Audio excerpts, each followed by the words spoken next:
sou Gilda Corf Diegues, professora do curso de Letras da Universidade Estácio de Sá, e estou aqui para apresentar mais um programa Letras e Mídias, trazendo hoje um dos nomes mais vigorosos da vitrine da música popular brasileira, seja como intérprete, seja como compositor, João Bosco. E também Francisco Bosco, mestrando em Ciência da Literatura, poeta, já com 3 livros publicados, e o mais novo parceiro de João, que por acaso é seu pai. Para entrevistá-los, Ivo Luquezzi e Terezinha Val, ambos professores, pós-graduados e ensaístas. E para começar o nosso leque de provocações, João, no último programa, veio à baila um tema que seria o empobrecimento da literatura. Estaria a MPB, afinal, sofrendo um processo similar? Pode ser. Eu acho que há uma vontade de carnavalizar a música de uma maneira geral o ano inteiro, né? Aquilo que era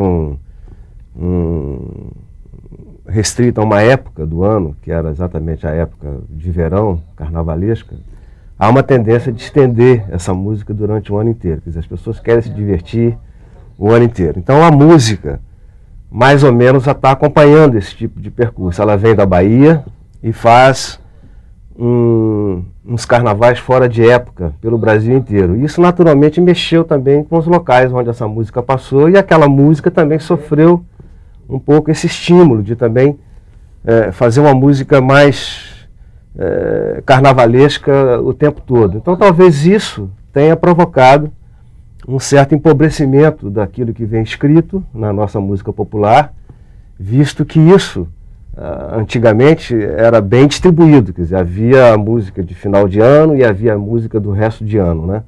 Mas eu acho que hoje essas coisas um pouco se confundiram. Eu acho que talvez seja esse momento, quer dizer, o momento da brincadeira, do carnaval, empobrece a literatura na música brasileira. Pode ser que seja isso. Quer dizer, acho que também há interesses comerciais, né? Porque há todo um patrocínio de cerveja e uma série de outras questões que entram em jogo. É claro, as próprias gravadoras vão ter mais facilidade, né, de penetração no mercado, né? Mas há uma questão aí muito séria, porque a música popular brasileira sempre foi uma referência importante. Quer dizer, eu sempre digo que o brasileiro é musical, né? Quem não faz música, dança ou canta, sempre a música é uma referência. Não é só musical, ele é litero musical. Sim. Né? Quer dizer, o grande ganho da MPB como um signo afirmativo da brasilidade provém desse encontro riquíssimo entre uma melodia requintada, um ritmo numa pluralidade como em nenhum outro país se verifica, e ainda sobre essa articulação está uma letra que é poética e das mais mais vigorosas. Quer dizer, se um Cole Porter ou um Gershwin estivesse hoje aqui acompanhando a tradição litero-musical brasileira, ele estaria fazendo um curso de aprendizagem. Essa é a grande singularidade que norteia o caminho do Brasil em oposição a outros. É impensável que um francês possa associar Rimbaud a um Charles Aznavour ou um Michel Legrand. Por quê? Porque são, a despeito das qualidades com que os dois citados se apresentam para a canção francesa, mas lá a letra que, por exemplo, acompanha a música de um Legrand é uma letra para aquilo que ela própria se destina para um consumo cotidiano. Mas isso não se deu no Brasil. Está se dando agora. E é interessante observar que o mundo inteiro reconhece. O mundo inteiro ocorre em termos de música popular. A banalização da letra. Porque eu gostaria de reforçar isso. Por um lado, há um empobrecimento da melodia, há também o mais grave empobrecimento daquilo que sustentava poeticamente a criação musical. Eu acho que em nenhum momento, historicamente falando, os letristas foram tão afastados da nossa tradição poética e dos próprios poetas contemporâneos quanto hoje. Né? Se você pegar historicamente, no momento do modernismo, você tinha convergências estéticas entre o pessoal do samba, Senhor, sobretudo Noel, um Manoel Bandeira, um Oswaldo, né? Ainda que eles não tenham se cruzado propriamente num tal momento. Né? Depois você vai ter a figura de Vinícius, na década de 50, que faz essa ponte. Depois do tropicalismo. Né? Até no rock and roll, a meu ver, a gente tem aquilo que seria o último momento, talvez, mais vigoroso, do ponto de vista de uma configuração de letra e música. Né? Um Renato Russo, um Cazuza, são, a meu ver, bem respeitáveis nesse sentido. E hoje em dia tem um afastamento total em que os poetas contemporâneos não dialogam com os letristas e vice-versa. Né? E, como é o meu caso, para quem tenta habitar esse interlugar ou um duplo lugar, você se vê numa situação de insularidade, porque você não tem muito com quem trocar. Não estão longe os anos de 95, 96, desta década, portanto, ainda, e que se tornou, na vitrine mediática brasileira, o grande assunto, né? Apedrejamento geral da parte de alguns poetas em relação a poetas compositores. Né? Nós temos bem na lembrança esses nomes que não precisamos aqui pronunciá-los, até para não fazer merchandising de graça. Né? É uma discussão tola que alimenta a morte dos dois campos. Exato, porque será que a música pode viver sem a palavra, ou a palavra sem a própria natureza musical dela mesma, não é? Quer dizer, eu pediria até um testemunho do João, porque... Né? Você tem um diálogo com Drummond e ao mesmo tempo você tem um diálogo com Rimbaud, tem o Gershwin, você tem o Dulundu até a atualidade. Você vai de uma música de país pobre, né, mal situado, a uma estratosfera, porque a mesma música que você faz aqui, digamos, num lugar pobre, pobre entre aspas, né, porque é multifacetado, um mosaico enorme, quer dizer, você é entendido em países extremamente fortes, economicamente fortes, né? Então, quer dizer, é uma linguagem universal e não precisa... Que palavra é essa, então, que não existe aí? Né? E a palavra, digamos, em cada uma das línguas. Eu rememoraria uma entrevista, acho que é concedida à TV Futura, pelo próprio João, a respeito de como você lida com a palavra na condição de elemento detonador de uma estrutura melódica. Como é que é isso? A importância da palavra é total, né? Quer dizer, desde a palavra com o seu significado mais claro e desde a palavra com o seu significado mais obscuro, né? Ela é fundamental, né? Ela detona.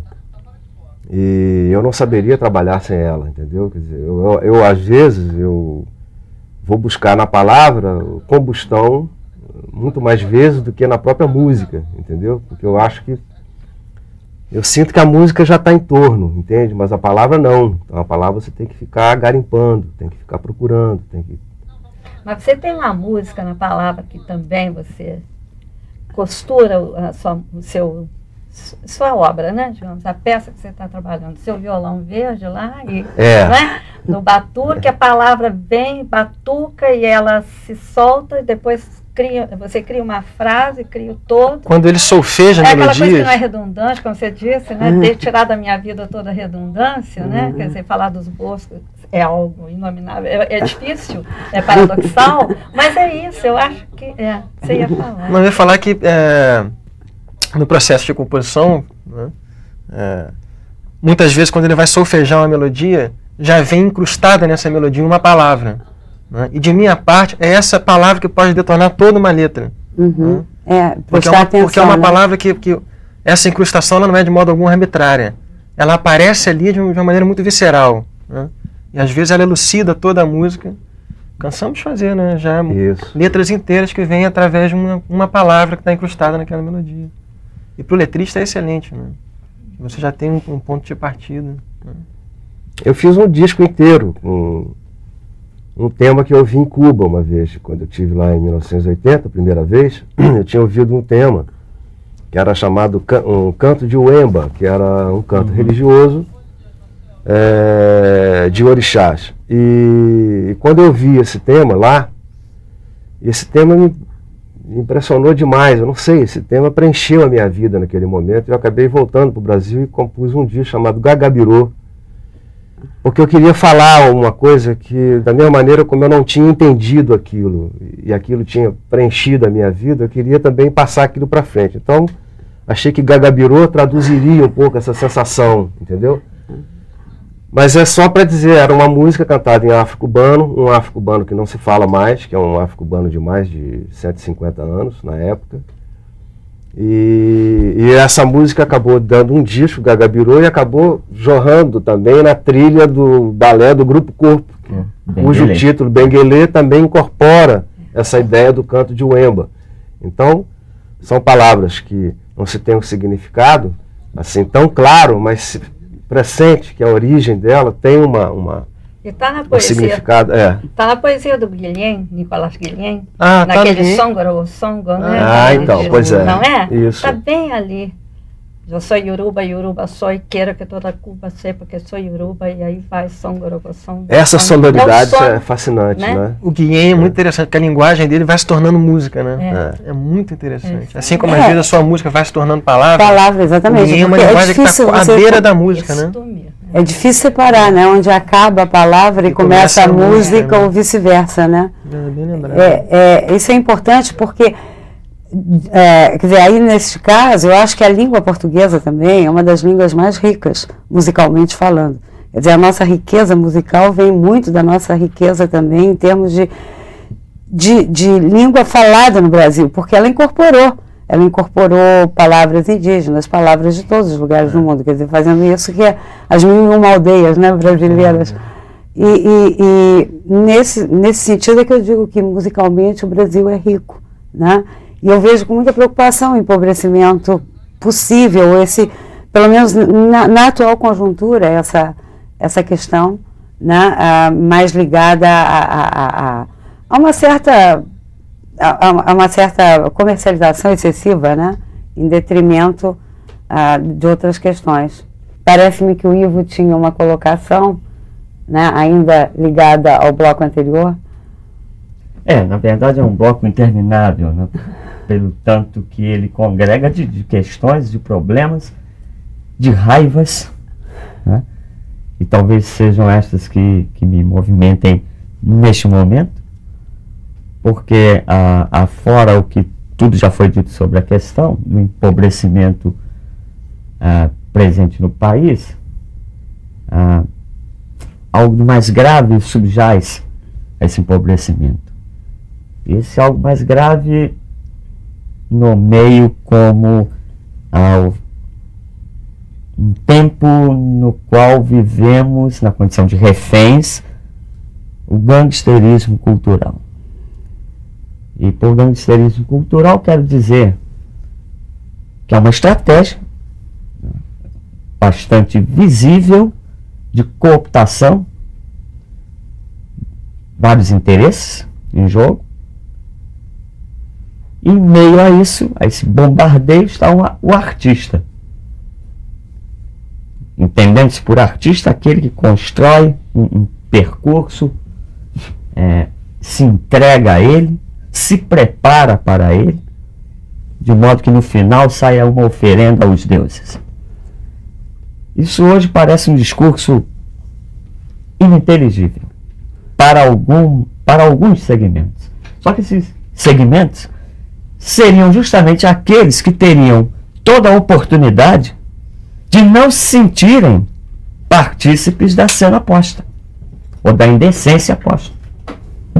Quer dizer, quando se fala que, mas um grupo vendeu, um conjunto vendeu 3 milhões de cópias, aí isso se dá porque um bolsão de excluídos acabou ingressando no consumo, e isso é mentira.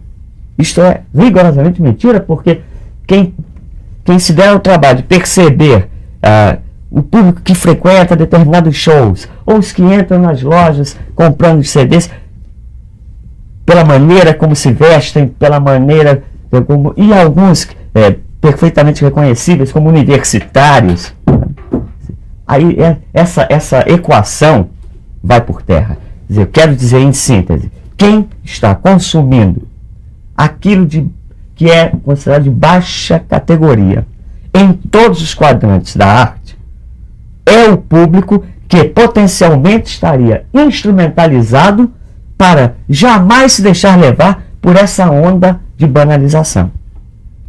Então, a única maneira de reverter isto, se é que cabe esse discurso de um guerrilheiro meio quixotesco à altura dos acontecimentos, é fazer uma resistência explícita, de modo que num dia qualquer, quem sabe, a mídia se toque de que deve abrir espaço para essas discussões.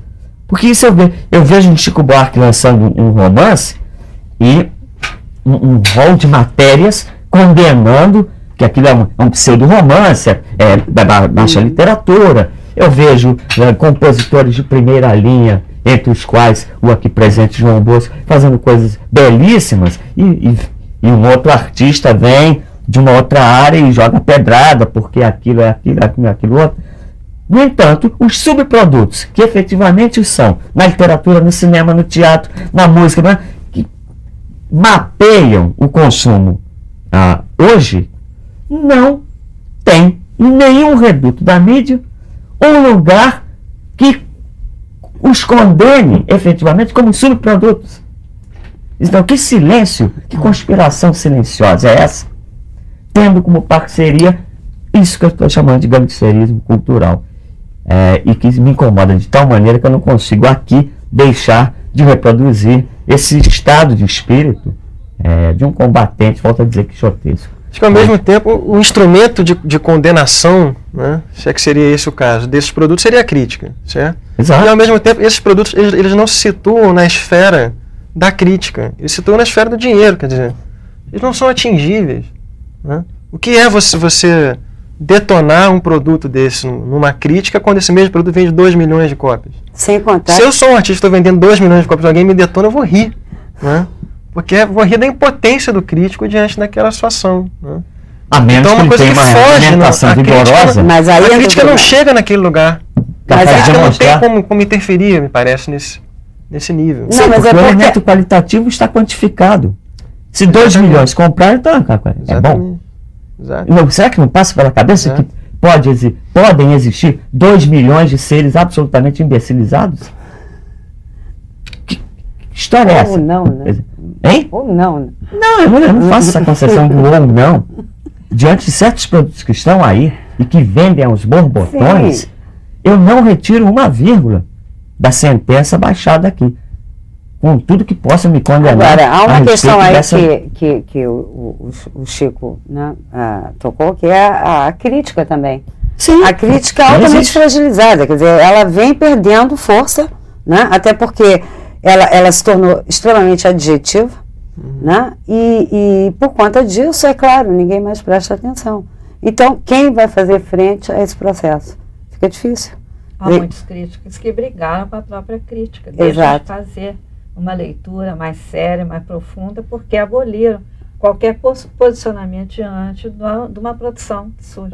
Conseguiram. Brigaram completamente. A gente não lê Conseguiram. mais aqueles autores, não consegue vê-los mais. Conseguiram uma fórmula maravilhosa. Mas brigaram por quê? Se analisa um Defendem filme na base do bonequinho, sentado em pé aplaudindo. É, E se analisa um show uma né, estrelinha. vigoroso, repleto de nuances, de sutilezas, à base das estrelinhas.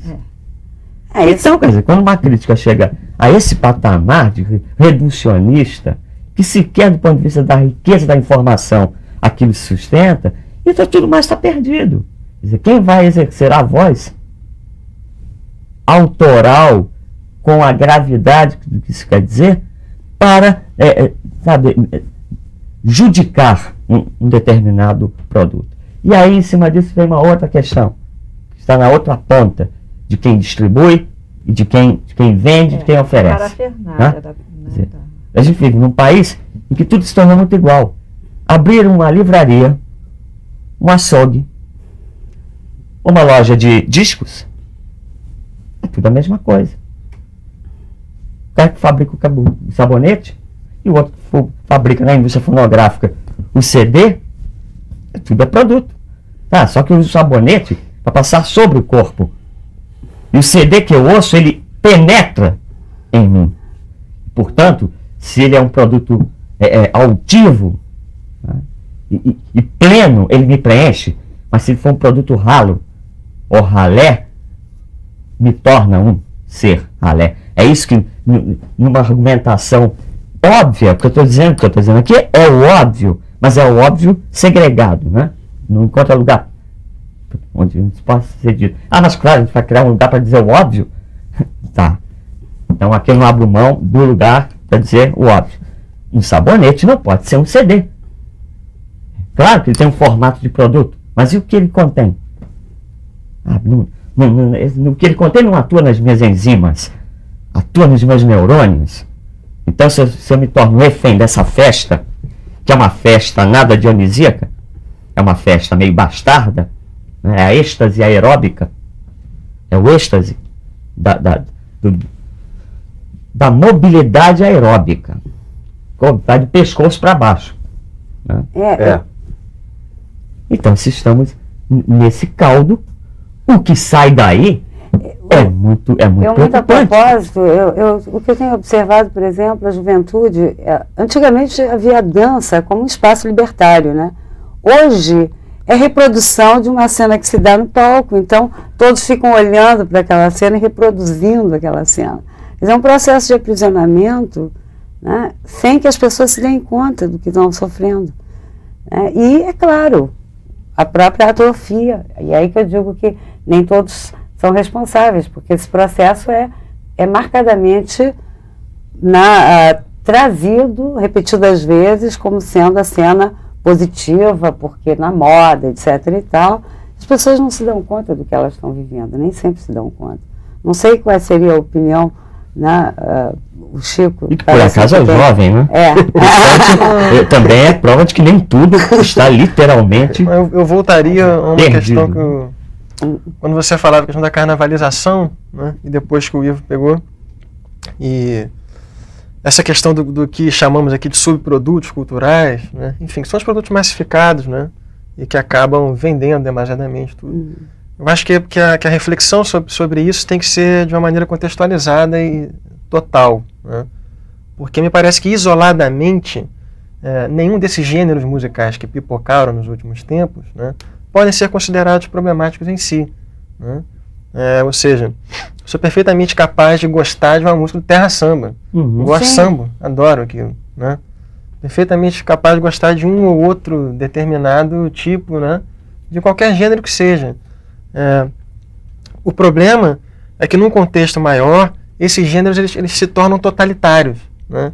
E as maiores presas dessa totalitarização são as pessoas justamente que os consomem, esses gêneros, né? Porque essas pessoas não são capazes de circular por esses gêneros e os outros, né? Música popular, enfim, né? Década de 60, 70, enfim, quaisquer outros, né? E você acaba criando uma tirania, né, em que a pessoa não é capaz de circular.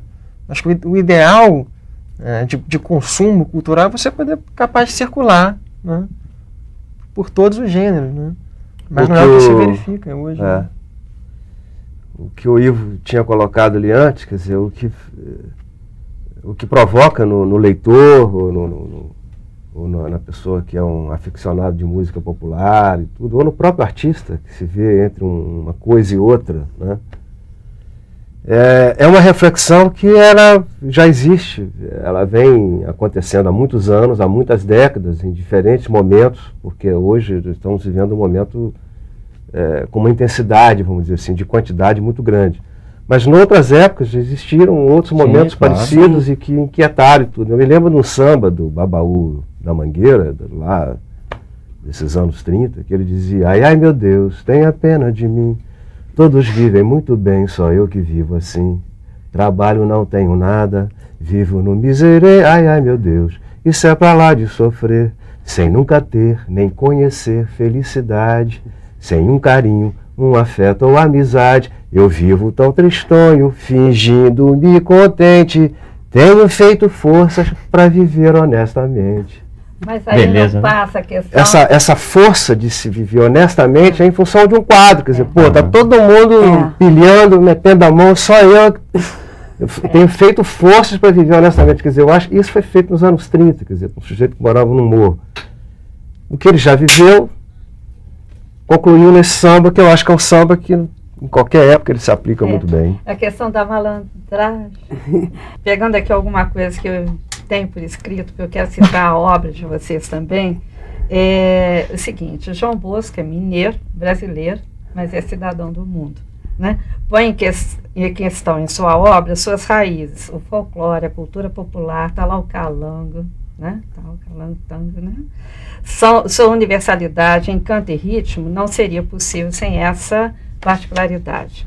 Da mesma forma, na obra de Francisco Bosco, o sinal da pluralidade é marca da síntese do cadinho cultural onde fervilham múltiplos veios formadores da cultura brasileira e também universal, porque a gente pinça lá Drummond, Augusto dos Anjos, Noel Rosa, né? Rimbaud, Pessoa, Ovídio, Verlaine, todo mundo lá. E se ninguém aprende samba na escola, no colégio, onde surge então a batida, a ginga, o canto amalandrado, doloroso, debochado ou lírico da música brasileira, seja no samba de roda, samba canção, samba enredo, de fundo de quintal. Você estava lá no samba enredo, né? Eu vivi no meio da pluralidade musical, entendeu? Quer dizer, eu ficava correndo atrás de um grupo de trabalhadores de canaviais de cana-de-açúcar lá de Ponte Nova, que eles tinham um grupo de congadas, né? E eu então ficava assim, ficava maravilhado vendo aqueles negros cantando e tocando aqueles instrumentos de percussão e cantando, né? E não tinha harmonia, era só voz e percussão. E eram uns cantos assim que eram fascinantes, eu ficava muito envolvido com aquilo tudo. E eu ficava esperando assim, às vezes o domingo chegar para poder ir atrás daquela gente e ficar andando atrás deles pela cidade e ouvindo aquele som. Eu nem sabia o que era aquilo. Ao mesmo tempo, eu ficava envolvido com a música que na minha casa se fazia muito, que era meu pai gostava de cantar umas coisas do Rio de Janeiro, muita coisa de Ismael Silva, muita coisa de Noel e muita coisa de Ari Barroso. E a minha irmã, mais velha, hoje já com 62, 63 anos, ela gostava muito de Caymmi. Então, a minha casa era uma casa assim, onde eu ficava ouvindo esse tipo de música e ia para a rua e ficava me deparando com esse ritmo. Então, o ritmo, para mim, ele passou a ser indispensável. Uma maneira de como me comunicar com tudo que existe nesse mundo. Quer dizer, eu vou ao Caribe, eu vou à Europa, eu vou à América do Norte, eu vou ao Japão, entendeu? Seja, sabe, aonde quer que eu vá, o ritmo é a maneira que eu tenho de começar a minha conversa com aquele lugar, entendeu? A harmonia e melodia pressupõe-se, né, que a gente tem uma certa cultura disso, desses elementos.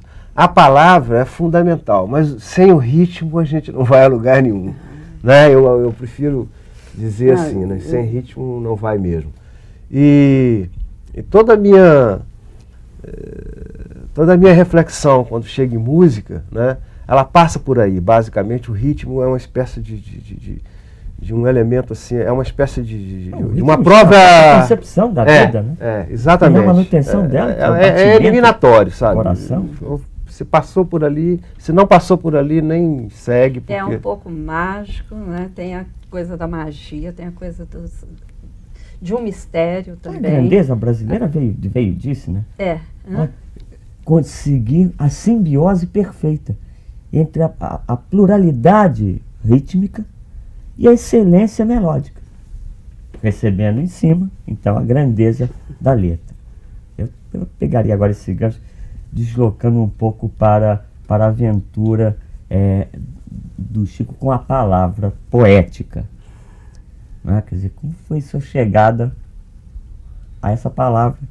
Primeiro produziu Florestado, em seguida Atrás da Porta, e mais recentemente Invisível Rutilante. Que é de fato invisível, né?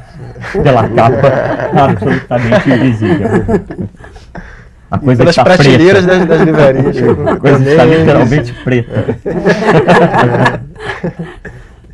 Como é um pouco essa trajetória? Eu estive aqui numa ocasião, né, convidado por Gilda para apresentar uma exposição sobre o tema poesia, o lugar da poesia hoje, né? E esse assunto foi levantado, né? E eu disse naquele momento, e o comentário permanece válido, que eu acho que em geral as pessoas começam a escrever não por negarem o mundo, ou ainda menos por negarem o mundo, do que por serem negadas por ele, né? Então, pelo menos nesse primeiro momento, né, se você tem, e obviamente você tem que ter linguagem suficiente, né, para poder começar a escrever. Leitura é uma condição sine qua non para qualquer processo de consciência e de escrita, né? Eu acho que nesse primeiro momento, portanto, a questão da escrita está muito associada à criação de um espaço que seja um espaço em que ninguém te refute, né? Ali você não vai ser, né, refutado, contestado pelo mundo. Então acho que num primeiro momento a escrita é um pouquinho pinico de neurose, sabe? E Florestado é um livro que, a meu ver, testemunha muito esse primeiro momento do contato com o ser na linguagem e o ser florescendo, portanto, na linguagem, né? O ser se edificando na linguagem. A partir desse primeiro momento, o investimento na linguagem vai tomando um rumo específico e aí a atividade vai enfim, dando continuidade, né? Mas esse primeiro momento que eu quis marcar, que eu acho que foi que você perguntou, um momento, né? de liberdade, né? Libertação, Eu acho que sim, eu acho que sim, de descoberta da linguagem como lugar onde o ser pode se constituir com maior vigor, né?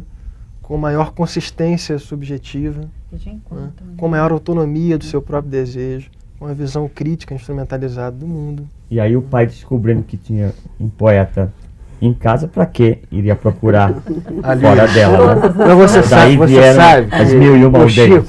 Chico,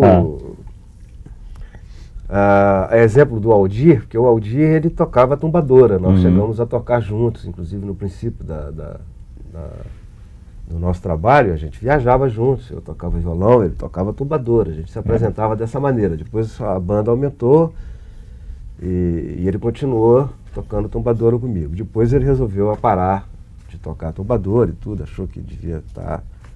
Enfim, voltou lá para a leitura, para o texto e tal, mas dedicando mais tempo àquilo e menos tocando, porque ele achava que de fato aquilo já não tinha mais sentido.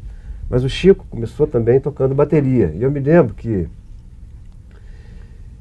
eu fico assim, né? Exemplo de Heitor dos Prazeres tinha aquele negócio de pegar coisa no ar, né? Tem até um problema dele não sei se foi com o senhor, que alguém teria feito samba e alguém fez um samba igual e um foi reclamar, o outro disse assim, não, mas samba é que nem passarinho, amigo, a gente pega no ar. Bom, mas eu gosto de pegar as coisas assim. O Chico ficava tocando, às vezes o grupo acabava de ensaiar e ele continuava sozinho na bateria, à noite, tocando lá embaixo, numa parte lá da casa. Ainda bem, né? E eu, às vezes, eu ficava assim, eu descia para fazer alguma coisa lá no terreiro, lá, ver os cachorros, qualquer coisa, e às vezes ficava... Mas uma levada de bateria do Chico me fez fazer uma gravação do Tico Tico no Fubá, do Zequinha de Abreu, numa condução onde o choro encontrava um pouco o Caribe, entendeu?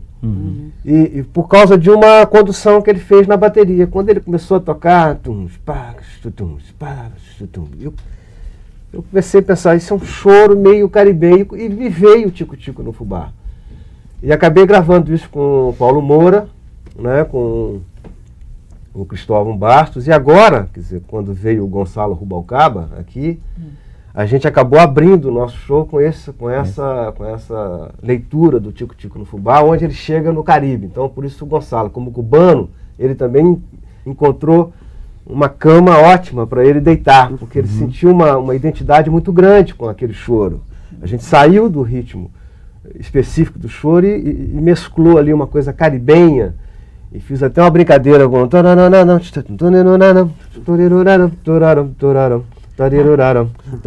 fiz uma abertura assim, um pouco dentro daquela formalidade do choro, mas bem engraçada, bem humorada, bem irreverente, entendeu? Mas que veio de uma condução da bateria do Chico que eu ouvi tocando sozinho numa noite. O que eu quero dizer é o seguinte, é que eu acho que quando o letrista de música popular vai trabalhar, ele tem que ter essa noção do ritmo, sabe?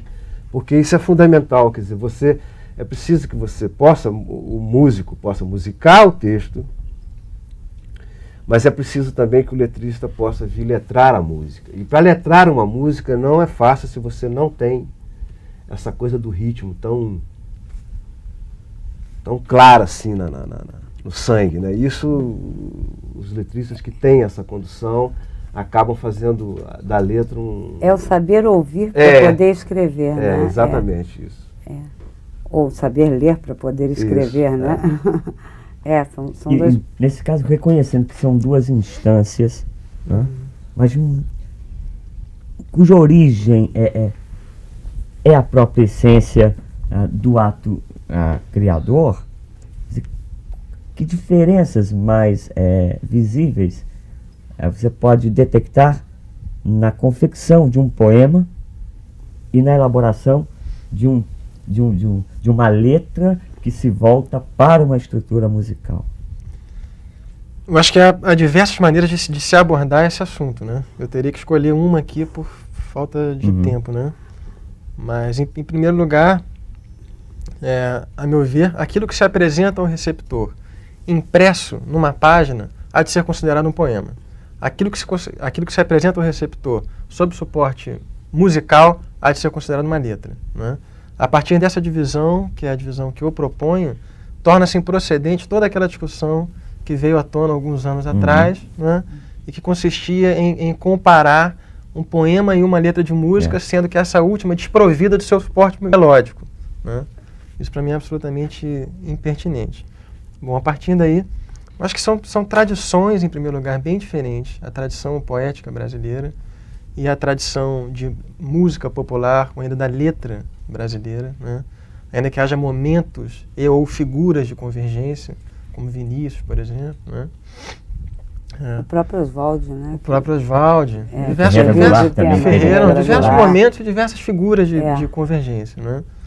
Mas eu acho que para você poder produzir num e no outro campus, em primeiro lugar, eu acho que você tem que ficar bastante ciente daquilo que foi produzido numa e noutra tradições, né? Mas acho que é mais importante dizer nesse sentido, e acho que você concorda comigo, né? É a absoluta improcedência de se tentar hierarquizar, né, poesia e letra de música a partir de um critério qualitativo que não fica muito bem estabelecido, né? Essa discussão ocupou a mídia aí por um bom tempo, e eu não encontrava nenhum argumento que justificasse, né, a separação ou a hierarquia, né, que tentavam na ocasião. Era um pouco o choro dos ressentidos, né?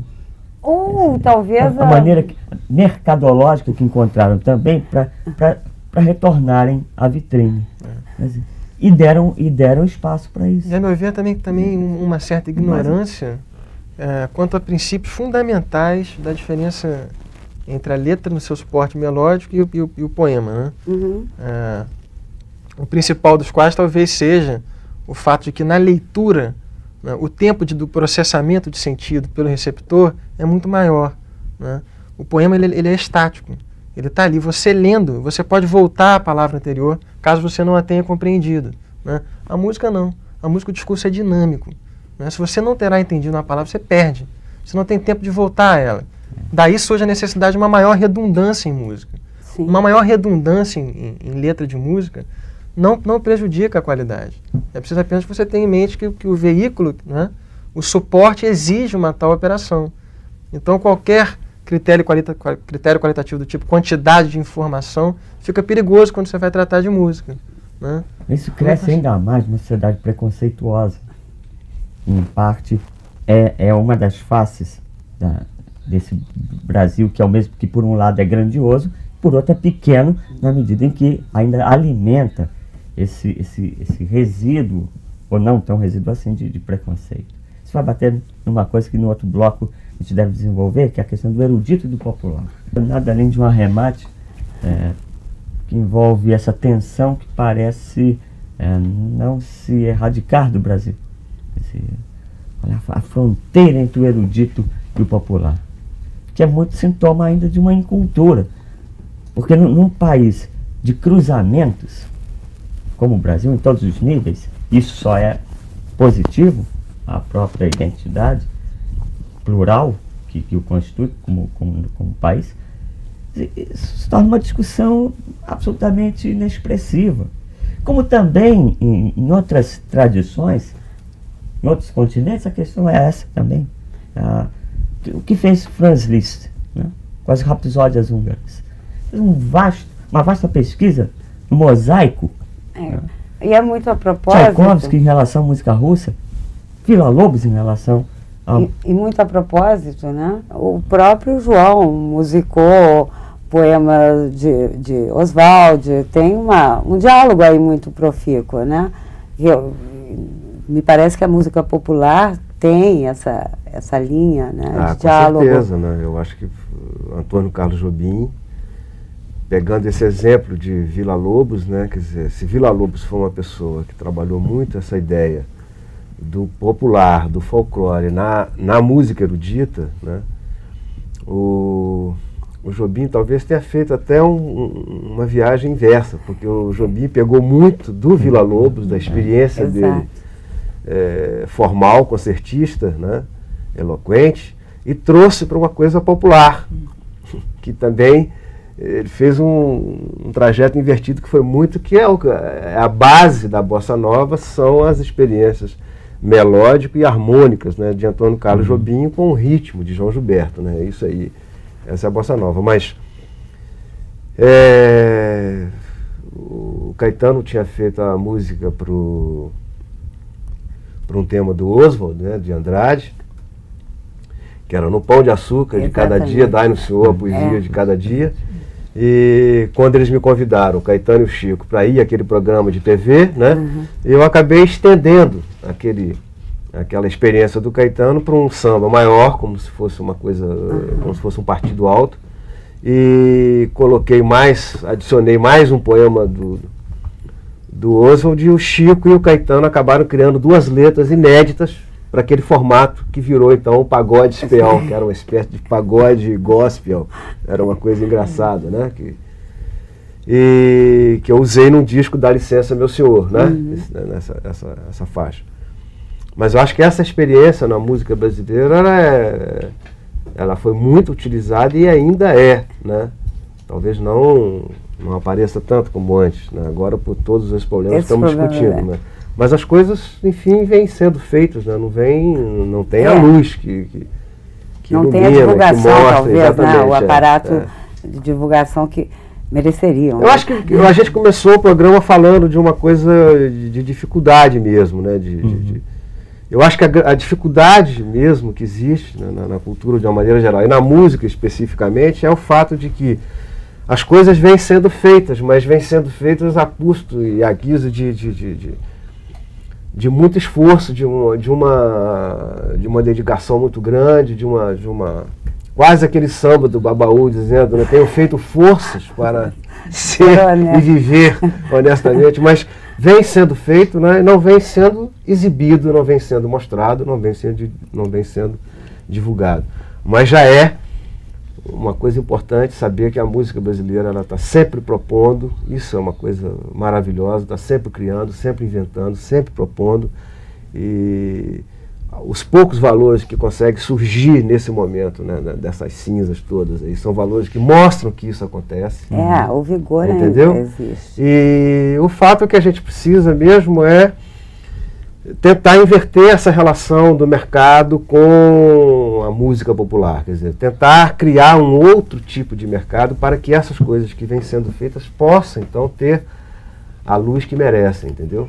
Acho que, de certa forma, o impasse das artes é mais ou menos o mesmo impasse da academia, sob esse aspecto. Como fazer, não é, para mostrar às pessoas que pensar pode ser prazeroso, não é? Não é? Que fazer esforço pode ser prazeroso, porque há muito tempo que a questão da arte, a recepção da arte já não é mais alguma coisa da ordem da simples diversão, não é? Aquilo demanda um esforço para a sua contraface de prazer. Né? Uma certa contemplação, um certo ritual. Sim, né? Essa medida do esforço é aquilo que, a meu ver, afasta os leitores os leitores e ouvintes mais imediatos. Porque a gente vive numa configuração socioeconômica também que é cruel sobre esse aspecto. Com certeza. As pessoas eles tiram o couro das pessoas, né? As pessoas trabalham, né, muitas horas e horas, e ao final do dia o espaço reservado ao lazer não pode contemplar mais aquilo que há de esforço. Né? Ora, sendo a arte, mais trabalho, né? Significaria mais trabalho. Então, nessa dicotomia burguesa entre trabalho e lazer, se instaura, a meu ver, o impasse da arte moderna. E talvez não seja só o trabalho na intensidade do quanto ele demanda, mas o fato de a maioria estar praticamente condenada a fazer aquilo de que não gosta, ou a fazer aquilo de que gosta de uma maneira e com uma destinação absolutamente incompatíveis com aquilo que seriam as suas expectativas iniciais. Aquele que nem Isso tem gera oportunidade profunda de optar por fazer ou não fazer, porque ele não tem as duas condições. Ele só pode não fazer. É a lei da sobrevivência, na não sociedade do que nós viver. vivemos agora, que é de destruição, de anulação do indivíduo, de certa forma, por causa da repetição, inclusive dessa pressa, do imediatismo, onde o sujeito está anulado, quer dizer, o ser está anulado, fica um outro tipo de sujeição aí, né? Então, eu acho que essa outra questão também pesa muito. Não há condição de você querer que alguém perceba, ou sonhar, até desejar que alguém perceba, se ele não tem condições mínimas de ir além, nem talvez um palmo diante do seu nariz, porque não vê a realidade.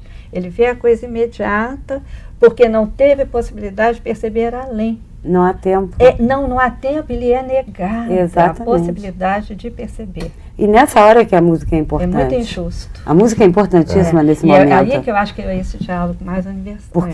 Porque a música, ela penetra, ela dialoga permanentemente. Uma pessoa trabalhando pode estar ouvindo música e incorporando, né? Eu acho importantíssimo. Porque, exatamente. Eu acho que a música, o Ivo estava falando, a música vai pegar o corpo, vai entrar o corpo. O balé, mas vai pegar exatamente o corpo. É importantíssimo, porque eu acho muito significativo essa presença, inclusive do balé corpo e Benguelê, né, esse diálogo, porque o corpo no Brasil é muito sofrido, né? Pela fome, pelo desgaste. Né? E mais uma vez a música, né? Penetrando nesse corpo como vida, né?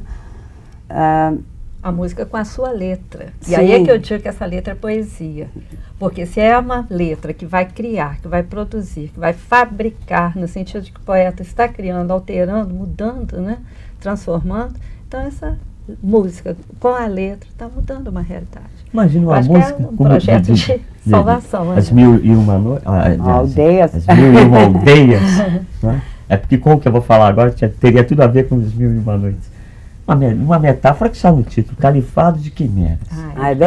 Pega um jovem desse, embrutecido, diz assim, olha, é uma música cujo título é o título é uma metáfora, né? Califado de Quimeras. Para mim esse era o título do disco. Eu só não usei porque a gente, né, na indústria as pessoas, o quê? O quê? Eu nem fiquei sabendo. Ele fez a censura tão eficaz, né, que eu nem soube. Mas eu imaginei, né? Porque Califado de Quimeras é uma coisa que leva você a uma... Né? As Mil e Uma Noites. É uma beleza. Que alguém não perceba a beleza que há nessa Era o título para mim do disco, era esse. Isso é preciso que ela conheça o que é califado e o que é quimera. E a sonoridade na base. Uma sociedade que não tem quimera não vai ter jamais seu fado. Pois é, exatamente. Mas, infelizmente, estamos chegando ao fim do nosso programa e nós gostaríamos de agradecer demais a presença aqui do João Bosco, do Francisco Bosco, né, para a conversa tão enriquecedora. De minha parte, eu que agradeço por tudo que eu vi aqui, que foi muito esclarecedor e com certeza será muito importante. Muito obrigada, João. Muito obrigada, Francisco. E aguardamos aqui a todos no próximo programa, né? Agradecendo mais uma vez a participação especialíssima de João e Francisco Bosco.